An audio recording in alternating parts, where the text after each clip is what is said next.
Right, so food is something we as humans definitely need. We love consuming it, that is for sure, and occasionally we enjoy prepping it.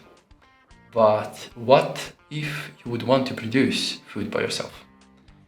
My name is Branko, and right now we will be showcasing the tech side of one particular food production technique. Let's deep dive into this farming technique called aquaponics. Aquaponics, dating from ancient times, is a huge, wonderful topic, but the gist of it is you've got a plant you would like to grow, to harvest, you've got a fish in some water-based ecosystem, and the conclusion is the plants are actually feeding off of just the waste from that exact water ecosystem. That's it. Let's see Nectar Studio, Planet Debug and Aquaponics in action.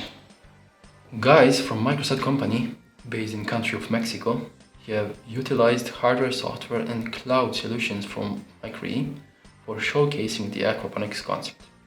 Simply put, you've got Planet Debug single cell system in combination with Nectar Studio, a combo with which you can do as many free programming and debugging trials as you want. And you've got MikroElektronika sensors which are going to make sure plants and fish are happy and well fed. And you've got cloud services for monitoring the aquaponics ecosystem to make sure plants and fish stay happy. Okay guys, that will be it. If you liked this way of fast prototyping, check out Nectar Studio.